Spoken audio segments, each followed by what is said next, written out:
Bonjour et bienvenue à tout le monde dans ce webinaire de présentation de l'épreuve de mathématiques. Alors, bonjour à tous pour ceux qui viennent d'arriver du coup sur le chat pour ce webinaire concernant l'épreuve de mathématiques. Donc, on va se présenter dans un premier temps. Donc, moi, c'est Noémie, je suis responsable des admissions sur le pôle de l'enseignement depuis 4 ans chez UPSO. Et je suis accompagnée aujourd'hui de Lucas, qui a été professeur des écoles pendant 10 ans dans l'éducation nationale et qui est maintenant formateur chez UPSO, donc qui s'occupe de la préparation des oraux et de la correction des copies. Pour vous parler un petit peu d'UPSO, donc c'est un organisme de formation qui a été créé en 2016 en s'appelant au début Prep Academy et qui s'est spécialisé dans la préparation de concours, notamment le CRPE. Donc en soi, ça fait 8 ans qu'on a accompagné des milliers d'apprenants à préparer et réussir leur concours de professeurs des écoles. UPSO, c'est aussi un organisme qui crée des formations diplômantes sur les métiers en tension. Donc c'est-à-dire qu'on accompagne nos apprenants à se former sur des métiers où il y a un fort besoin en recrutement, soit en faisant une reconversion, soit une évolution professionnelle. UPSO, c'est pas un organisme comme les autres, puisque notre vocation, c'est de revaloriser les métiers indispensables pour la société. D'ailleurs, pour ceux qui ne le savent pas encore, UPSO, ça veut dire s'élever en grec. Donc, ça tombe bien puisqu'on aide nos apprenants à s'élever, donc à choisir le métier qui leur tient à cœur, soit en se formant avec une reconversion, soit avec une évolution professionnelle. Pour vous parler un petit peu de chiffres, le CRPE 2023, d'un point de vue taux de réussite national, on était à 35% l'année dernière, alors que chez UPSO, on était à 78%. Donc, c'est plus du double par rapport au taux de réussite national sans préparation. Donc, j'imagine que vous l'avez compris, le CRPE sans préparation, ça peut pas trop fonctionner. Donc, chez UPSO, on va vous préparer du coup sur les 3 épreuves d'admissibilité et les 2 épreuves d'admission. Donc, vous allez avoir d'abord l'épreuve de français, donc l'étude de la langue, la composition écrite, la grammaire, la conjugaison. Vous aurez aussi les mathématiques, donc les fonctions, la géométrie, nombres, calcul, et l'épreuve d'application que vous choisissiez sciences et technologies ou histoire, géo, enseignement moral et civique ou les arts.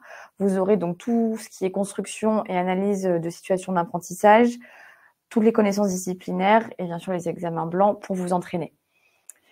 Pour les épreuves d'admission, donc les épreuves orales, vous avez 2 épreuves obligatoires, donc l'épreuve de leçon.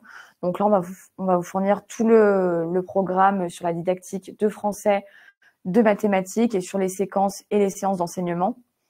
Vous aurez également toute la partie sur l'épreuve de motivation, donc la motivation, l'épreuve de PS et la connaissance du système éducatif. Pour ceux qui veulent l'épreuve optionnelle en langue étrangère, donc soit anglais, allemand, italien ou espagnol, on peut vous préparer à l'épreuve en anglais. Donc du coup, tout ça, donc les exercices, QCM, examen blanc, vidéo, enfin, ça représente à peu près 450 heures de contenu. Pour parler aujourd'hui de l'épreuve de mathématiques, donc c'est une épreuve qui va durer 3 heures, qui sera coefficient 1 noté sur 20 points. La note éliminatoire est de 5 sur 20, comme les 2 autres épreuves d'admissibilité d'ailleurs. Vous aurez entre 3 et 6 exercices indépendants les uns des autres de niveau 3e. Je voulais insister aussi chez UPSO par rapport à la flexibilité. Donc, c'est un des points les plus importants sur la préparation. C'est-à-dire que déjà, vous pouvez commencer quand vous voulez.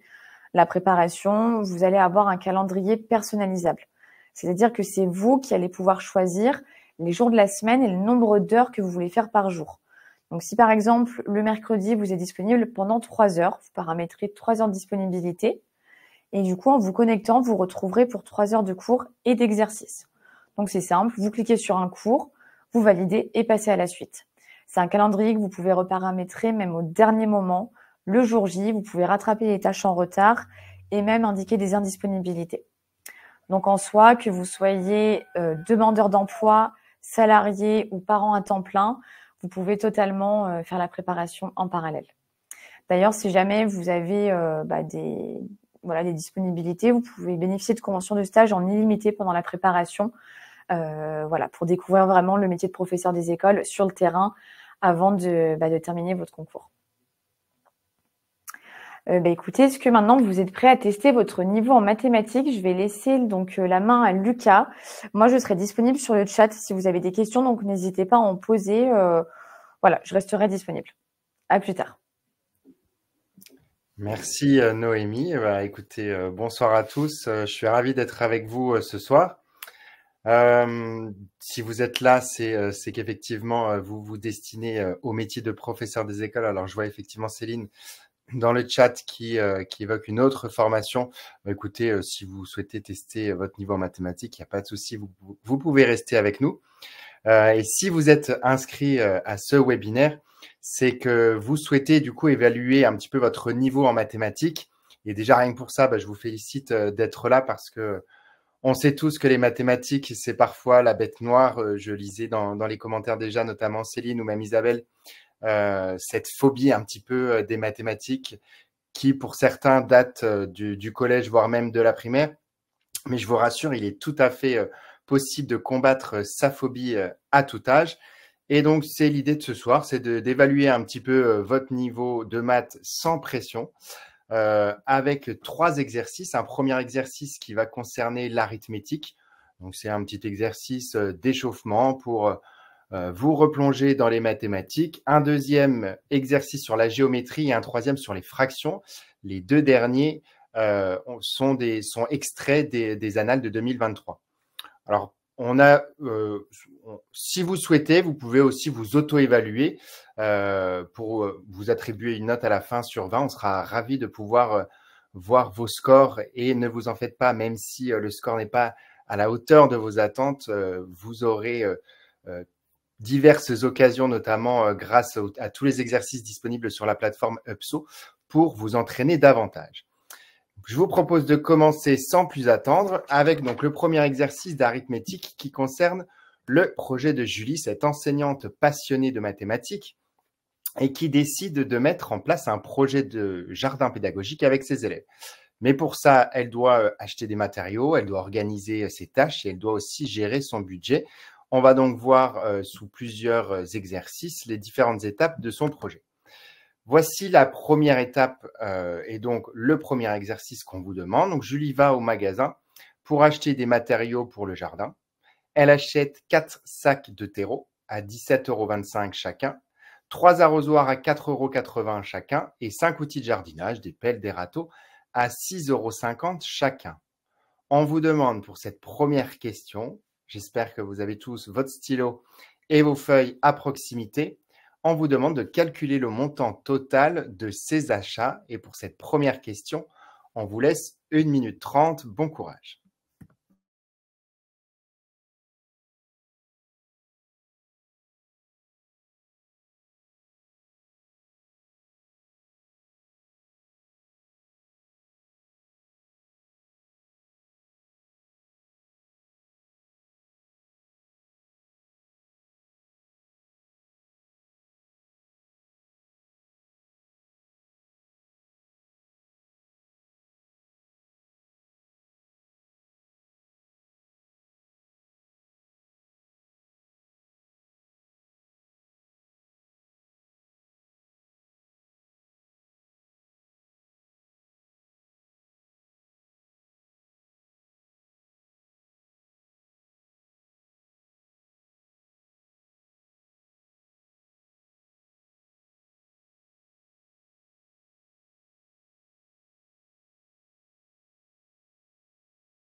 Oui, effectivement, Isabelle, vous avez le droit à la calculatrice.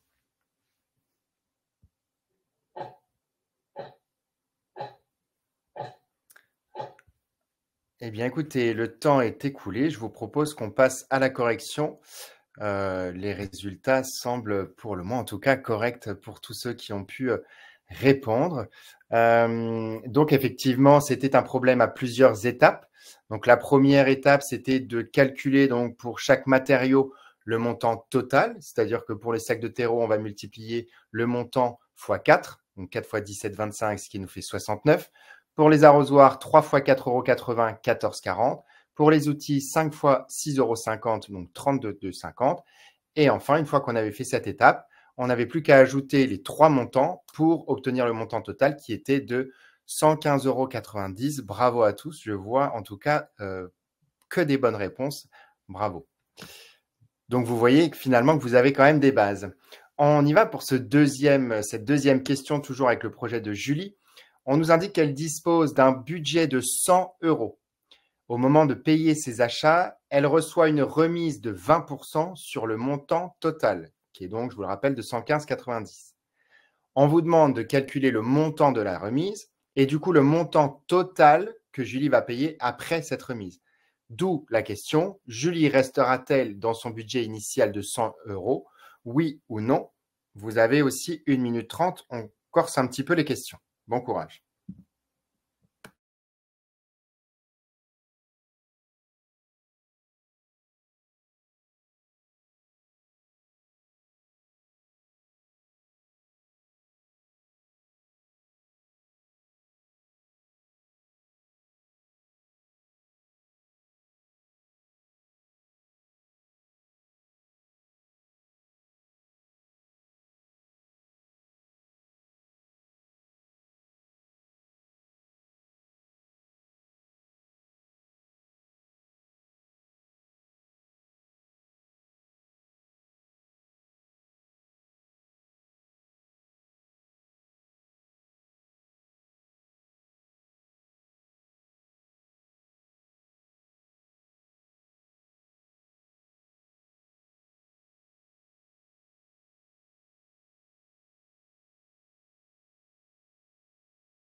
Beaucoup de réponses. Merci pour votre participation. On va pouvoir passer à la correction. Alors, effectivement, si on veut représenter 20%, on le représentera sous forme de fraction, donc de 20 sur 100, ce qui nous fait donc 0,20. Et c'est ce 0,20 que l'on va multiplier par le montant total fois 115,90 pour trouver le montant de la remise qui est de 23,19 €. On va donc soustraire ces 23,19 € au montant total pour trouver le montant que Julie devra payer, c'est-à-dire 92,72 €. On peut donc répondre que oui, Julie restera bien dans son budget initial. On peut même dire qu'il restera 7,28 €. Bravo à tous. N'hésitez pas si vous avez des questions, s'il y a des points qui ne sont pas compris, à interagir dans le chat. J'y répondrai avec grand plaisir. Troisième question. Alors là, ça y est, on rentre dans le cadre du projet. On nous indique que chaque plante va nécessiter 2,5 kg de terreau et que chaque sac de terreau contient 15 kg. On voudrait savoir combien de plantes vont pouvoir être plantées avec le terreau qu'on aura. À savoir, je vous rappelle que Julie achète 4 sacs de terreau. Je vous laisse 1 minute.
Alors effectivement, bravo à tous, et toutes. Vous avez, bien répondu et je vois qu'effectivement il y a plusieurs façons de faire, notamment celle de Vanny, qui a commencé par diviser la contenance totale, donc les 15 kilos de terreau dans un sac.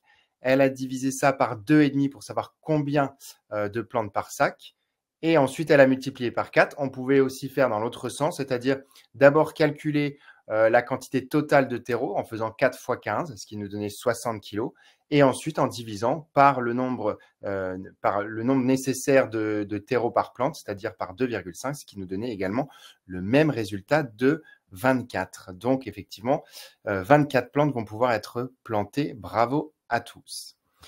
Et on y va pour la dernière question de ce premier exercice. Donc là, on a plusieurs informations. On nous dit que Julie a 4 élèves pour l'aider à planter les plantes et à organiser le jardin, que chaque élève doit participer de manière égale.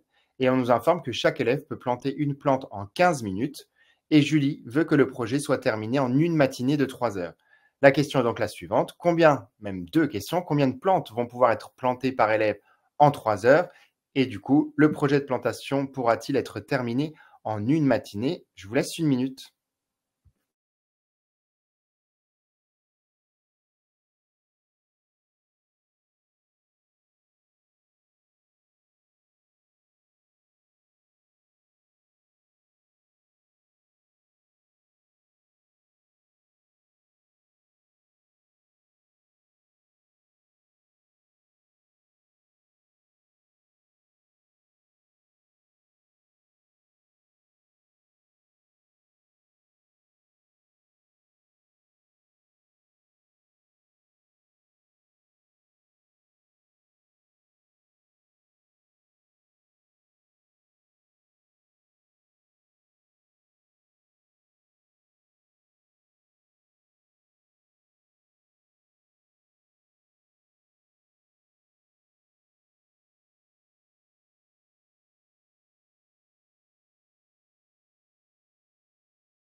Effectivement, vous l'avez, trouvé. Même chose, il y a plusieurs façons de faire. On peut partir sur le fait que, dans 1 heure, on a 4 fois 15 minutes, donc pour un élève, il va planter, 4, fois 3, 12 plantes en 3 heures. On va multiplier ça ensuite, je me suis perdu, 12 plantes fois 4 élèves, pardon. On est donc bien à 48 plantes. Ça, c'était une des solutions. On pouvait aussi, sinon, après, convertir en minutes. Ça fonctionnait très bien. Donc oui, effectivement, le projet pourra être largement terminé puisqu'on est au-dessus des 24 plantes nécessaires. Donc cette question était également sur 2 points. J'en ai pas parlé. Toutes les autres étaient également sur 2 points. Cet premier exercice était donc sur 8 points et j'ai l'impression que beaucoup d'entre vous ont déjà atteint ces 8 points. Bravo à tous. Je vous propose de continuer avec un exercice de géométrie sur l'histoire d'une randonnée à vélo, où là, on va commencer un petit peu à complexifier les choses. Donc là, on est un professeur des écoles qui organise avec sa classe de CM1 une randonnée à vélo. Donc, ils font le parcours BCEFCDB, qui est représenté donc ci-dessous. Première question pour cet exercice composé de 3 questions. On vous demande de montrer que l'angle CFE est un angle droit. Je vous laisse 1 minute 30, bon courage.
Alors, c'est fort probable, Vanny, que vous ayez eu ce genre d'exercice puisqu'il est tiré de l'annale de 2023. Donc, probablement, vous avez eu aussi un exercice de ce type. Alors, vous l'avez compris, il fallait faire appel à de vieux souvenirs de troisième, le théorème de Pythagore, et plus particulièrement, vous l'avez dit, Lynn, la réciproque du théorème de Pythagore.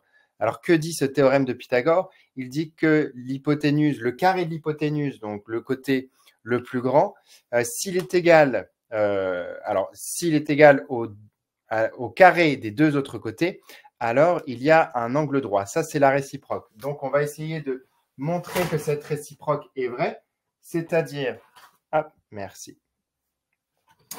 C'est-à-dire que CE, qui est l'hypoténuse au carré, nous donne 46,24. Et là, le carré de CF et de FE, c'est-à-dire 6 au carré plus 3,2 au carré. On peut donc affirmer que CE au carré est égal à CF au carré plus FE au carré. La réciproque de Pythagore est vraie. On peut donc confirmer que l'angle CFE est bien un angle droit. Bravo à ceux qui l'ont trouvé. S'il y en a qui n'ont pas compris ou qui n'ont pas forcément réussi, n'hésitez pas à le mentionner également dans le chat. On y va pour, donc ça c'était la réponse. On y va pour la deuxième question. Donc on est toujours sur cette randonnée à vélo. Cette fois-ci, on vous demande de déterminer la longueur totale du parcours. Je vous laisse 2 minutes 30.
Je vois que ça n'a pas été particulièrement difficile. Bravo à vous. Alors effectivement, il fallait calculer, ajouter du coup toutes les longueurs qui nous étaient données sur la figure, mais il nous en manquait une. Il nous manquait BD. Et donc c'est là, cette fois-ci, effectivement, Vanny, vous avez raison, qu'il fallait utiliser le théorème de Pythagore. Donc, comme la réciproque, on sait que comme c'est un triangle rectangle, je peux affirmer que DC au carré est égal à BC au carré plus BD au carré. Je veux du coup isoler BD. Donc pour isoler BD, je vais retirer BC de ce côté-là. Donc je vais lui retirer. Donc je le retire également de l'autre côté. Ce qui va nous donner DC au carré moins BC au carré est égal à BD au carré. Je complète donc 8,5 au carré moins 7 2,5 au carré est égal à BD. BD est égal à 16. BD au carré est égal à 16. Donc, BD est égal à racine de 16 qui équivaut à 4. On additionnait toutes les longueurs et on trouvait effectivement, bravo, 36 cm le périmètre. La longueur du parcours est donc de 36 cm. Donc, cet exercice était évalué sur 2 points. Et on attaque pour le dernier, sachant que la vitesse moyenne du groupe est de 14 km par heure. On voudrait savoir si la classe fera le parcours en moins de 2h45, oui ou non, en justifiant votre réponse. Je vous laisse 3 minutes, bon courage.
Visiblement, vous avez déjà quasiment tous fini, donc je vous propose de passer à la correction. Et c'est intéressant dans le chat parce que on peut constater qu'il y a plusieurs façons d'y répondre, notamment celle de Vincent qui est parti dans l'autre sens et qui est également une très bonne réponse. Il n'y a aucun souci pour ça.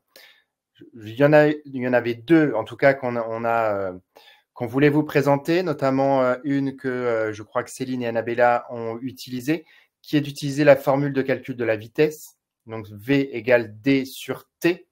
Donc, la vitesse en kilomètres par heure, le temps en heure et la distance en kilomètres. On a donc la distance 36 km, la vitesse 14 km par heure. Et si V égale D sur T, alors du coup, T sera égal à D sur V. On a simplement à compléter 36 sur 14, ce qui nous fait environ 2,57 que l'on va transformer en minutes pour avoir un résultat en heures et en minutes. Donc, on va multiplier par 60, ce qui fait 154 minutes. On sait que dans une heure vaut 60 minutes, donc 154 minutes, c'est 2h34 minutes. Donc oui, la classe finira bien le parcours en moins de 2h45. L'autre solution, c'était de faire un tableau en croix comme celui-ci. Donc avec deux lignes, une première ligne qui va indiquer les distances. Alors qu'est-ce qu'on a en données? On sait qu'ils font 14 km par heure. Donc ma distance 14 km, le temps en une heure, donc 60 minutes.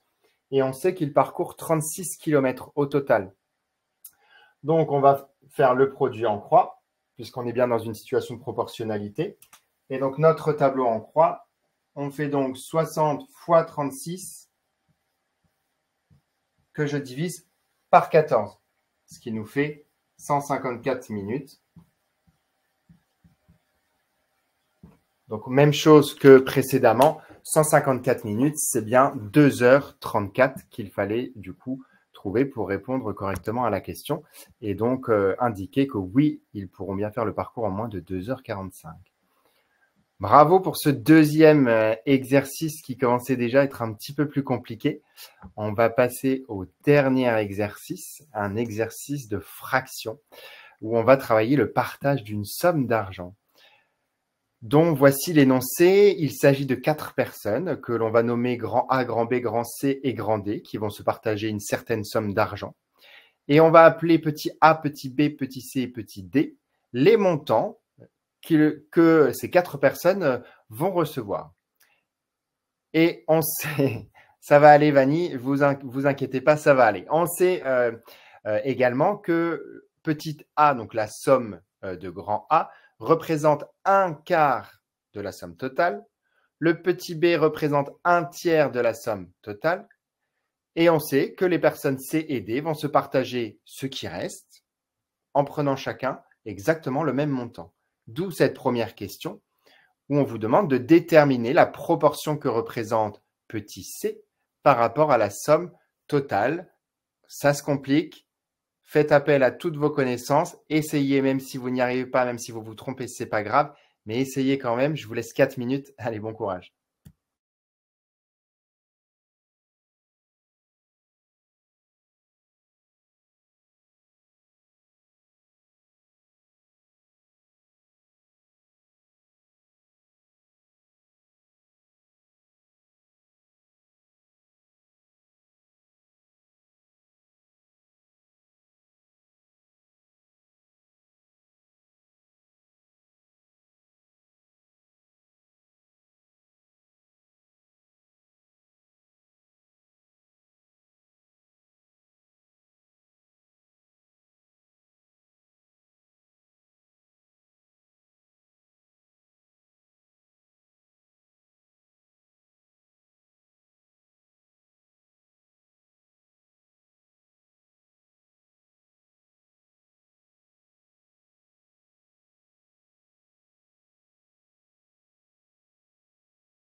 Je vois que cet exercice a posé un peu plus de difficultés que les deux autres. Effectivement, c'est un problème un peu plus complexe et je vois que Stéphanie, même Sabine, vous n'avez pas compris.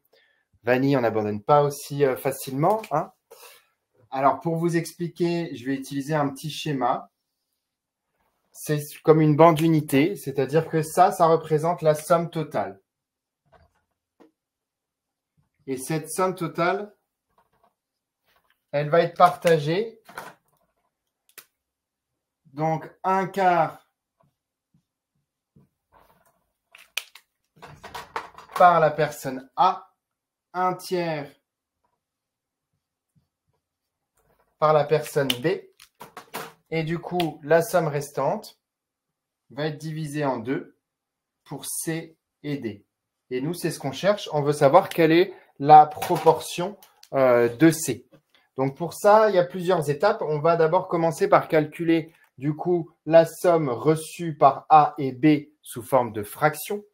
Donc on va additionner un quart plus un tiers. Comme ce n'est pas sous le même dénominateur, il va falloir du coup additionner le numérateur par 3, le dénominateur par 3 de la première fraction, et celle-ci multipliée par 4, puisqu'on prend le dénominateur de la première fraction, pour avoir le dénominateur commun. Donc 3 douzièmes plus 4 douzièmes, 7 douzièmes. Donc c'est comme si cette bande, je la partage en 12 et que j'en ai déjà 7 douzièmes qui représentent la somme de A et B. Donc, on prend l'unité, la totalité, c'est-à-dire les 12 douzièmes de notre bande d'unité. On va leur retirer les 7 douzièmes qui représentent les sommes de A et B. Il va nous rester 5 douzièmes. Ces 5 douzièmes-là, oui, Séverine, vous avez tout à fait raison. Ces 5 douzièmes-là, du coup, il va falloir les diviser par 2. Et alors, pour diviser une fraction par 2, c'est comme si c'était 2 sur 1. Au lieu de diviser, on va multiplier par son opposé, c'est-à-dire 1 demi, j'inverse. Ce qui nous fait donc 5 24e. Autrement dit, C aura une somme qui représente 5 24e. Même chose pour D, puisqu'ils se partagent le même montant. C'était effectivement un petit peu plus difficile. On y va pour la deuxième question. Hop, donc ça, c'était la réponse. C représente bien 5 24e de la somme totale. On est toujours sur le même énoncé. Et la deuxième question, on nous indique que D reçoit 55 €. Du coup, on voudrait connaître les valeurs de A, B et C. Je vous laisse à nouveau 4 minutes. Bon courage. Et Vanille, on n'abandonne pas, s'il vous plaît.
Je vous propose de corriger ensemble. J'espère que vous n'avez pas tous, toutes et tous, abandonné si rapidement.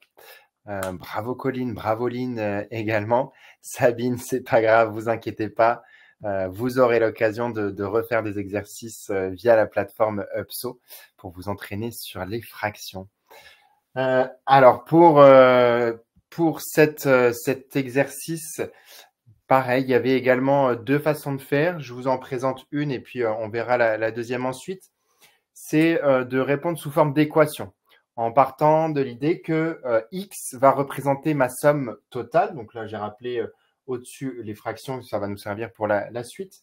Que x, donc c'est la somme totale et on nous dit que D reçoit 55 € et on sait que D représente 5/24e de la somme totale. Donc quand je dis de la somme totale, c'est un fois. Hein. Je vous rappelle que dans les fractions, on n'est pas obligé de mettre fois x, on peut simplement coller le x directement. Donc 5/24e de x, c'est 55 €, c'est la somme de D. Donc, on va devoir isoler x. Donc, pour pouvoir isoler x, comme ici, c'est un multiplié, on va diviser pour l'enlever. Donc, si je divise d'un côté, je divise de l'autre. Donc, x sera égal à 55 divisé par 5/24e. On l'a vu tout à l'heure, pour effectuer une division avec une fraction, on va multiplier par son opposé, c'est-à-dire que x est égal à 55 fois 24/5e. On résout ce calcul 1320 sur 5, ce qui nous fait un montant total de 264 €. Ça, c'est le montant total. Une fois que j'ai ce montant, je vais pouvoir calculer. Donc, C et D, on sait qu'ils ont 55 €. On va calculer un quart de 264, ce qui nous fait, je crois que j'ai vu la réponse, 66. Et un tiers de 264, ce qui nous fait 88. Et puis, donc ça, c'était ce que je viens de vous expliquer. Et il y avait également une autre façon de faire qui était d'utiliser également un tableau de proportionnalité. Donc, on a vu tout à l'heure le tableau de proportionnalité, comment ça fonctionnait. On sait que 55 €, ça représente une fraction de 5/24e. On voudrait savoir pour 1, donc la totalité. Donc, du coup, on va faire 1 fois 55 divisé par 5/24e, ce qui revient exactement au même, nous permet de trouver 264 € au total. Et donc, A a bien une somme de 66 €, B 88 €, C et D 55 €. Céline, ce n'est pas grave. Si vous avez essayé, c'est déjà l'essentiel. Et cet exercice, je ne l'ai pas dit à chaque fois, donc je ne sais pas si vous l'avez repéré, mais il était évalué sur 3 points.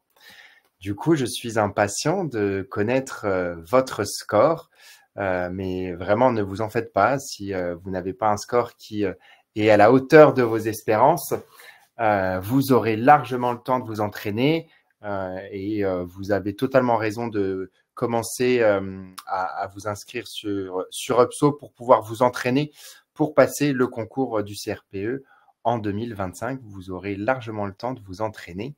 Et du coup, je vais pouvoir repasser la parole à Noémie. Merci à tous en tout cas pour vos participations. 10 ce soir. Et ben, vous voyez, Vanny, très bien. Sabine 14, bravo. Que de belles notes. Très bien. Merci. Céline. Ok. Hop, j'arrive pas à changer le. Voilà. Ok, bon, bah, comme l'a dit Lucas, pour ceux qui n'ont pas eu voilà, les notes les plus hautes, c'est pas grave, vous avez encore largement le temps de vous préparer pour l'année prochaine.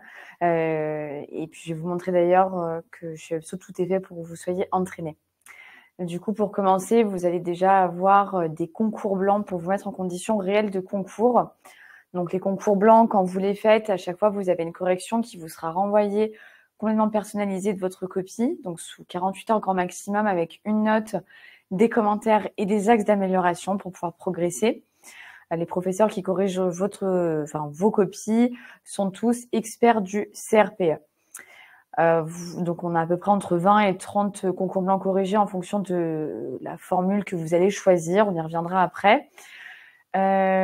Je pense que, alors pour ceux qui ont commencé à regarder un petit peu chez d'autres organismes ce qu'ils proposaient, vous avez dû voir qu'on en propose beaucoup plus. Alors c'est simple, c'est parce qu'avec l'expérience, on s'est rendu compte que ceux qui réussissent le concours sont ceux qui sont le plus entraînés. Donc c'est pour ça qu'on propose un maximum d'entraînement pour vous mettre en conditions réelles de concours et n'avoir aucune surprise le jour des épreuves. Donc on vous prépare aux 3 épreuves d'application avec les concours blancs, bien sûr. Après, pour la préparation des oraux, donc on va vous proposer entre 10 et 15 simulations d'oraux. Donc c'est des créneaux à réserver sur rendez-vous, donc du lundi au dimanche de 9h à 20h. Et vous êtes face à un professeur, voilà, la plupart du temps juré de concours, mais en tout cas expert du CRPE, pour vous mettre en condition d'examen. On a également des cours particuliers sur la formule renforcée. Donc j'insiste sur particulier parce qu'on ne vous propose pas des cours, des classes virtuelles.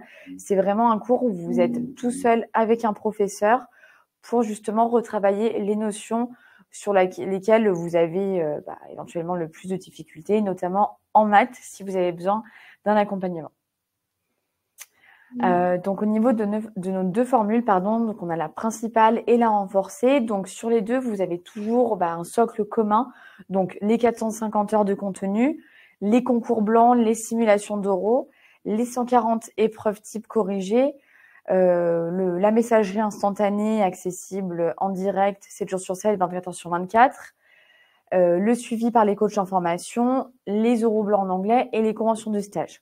Pour la renforcer, ce que vous allez rajouter du coup, c'est plus de concours blancs, donc 25 au lieu de 15, 15 simulations au lieu de 10 pour les oraux, et bien sûr les cours particuliers que vous n'avez pas sur la principale. En termes de tarifs, du coup, donc on est soit à 2200 € pour la principale, soit 2700 € pour la renforcée. Voilà. Après, en termes de financement, il ne faut pas vous inquiéter, on pourra en discuter. On a différentes solutions. Par exemple, le CPF, France Travail, des facilités de paiement en plusieurs fois. Donc, en tout cas, n'hésitez pas après à prendre rendez-vous, même juste pour vous conseiller sur la formule qui vous correspond, on pourra vous conseiller. On a différents webinaires qui vont être programmés jusqu'à la fin juillet, notamment celui pour vous entraîner en français qui sera donc jeudi prochain, donc le 27 à 12h30. Donc on sera encore en compagnie de Lucas. C'est une dictée tout simplement que vous aurez avec une correction en direct. Si d'ailleurs vous avez d'autres idées, des sujets que vous souhaitez qu'on aborde pendant d'autres webinaires, n'hésitez pas à nous les proposer pour qu'on puisse les travailler et voilà, vous proposer des webinaires qui pourraient vous intéresser également.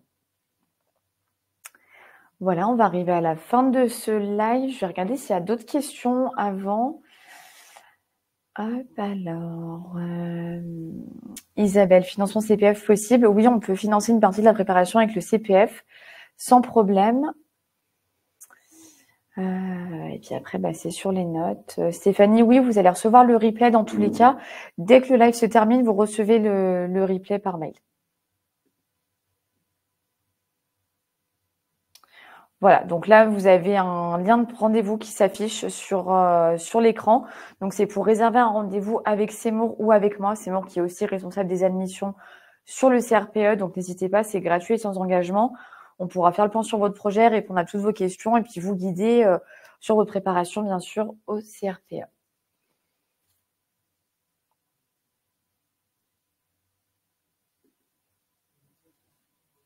Si vous avez des questions, n'hésitez pas, on a encore quelques minutes ensemble. Alors, Chloé, comment se passe-t-il si on veut financer avec le compte CPF? Pour financer avec le CPF, alors c'est assez simple. Il faudra qu'on vous envoie le dossier d'inscription. Après, il faut qu'on vérifie d'abord si vous êtes bien éligible à la formation, bien sûr, qu'on parle du financement, voir si vous avez suffisamment les fonds dessus. Donc pareil, n'hésitez pas à prendre rendez-vous, on pourra vous expliquer par rapport au CPF. Alors Stéphanie, du coup, pour vous répondre, oui, il est possible de voir la plateforme. Donc on propose une semaine d'essai, donc gratuitement et sans engagement, que vous pouvez tester directement en vous connectant sur notre site UPSO. Après, Seymour et moi, on propose des rendez-vous qui peuvent se faire en visio. Donc vous n'êtes pas obligé d'allumer la caméra, mais on peut vous partager du coup notre écran d'ordinateur et vous montrer toutes les fonctionnalités débloquées comme un apprenant peut les voir. Donc, n'hésitez pas à nous demander aussi si jamais vous nous avez au téléphone, on peut vous présenter la plateforme ou alors vous déclenchez la semaine d'essai. Est-ce qu'il y a d'autres questions avant qu'on arrête le webinaire? Bon, et ben, je pense qu'on est bon. Dans tous les cas, prenez rendez-vous si vous avez d'autres questions. J'espère que vous avez passé un bon moment. Et puis, on se dit en tout cas à bientôt au téléphone ou sur le chat.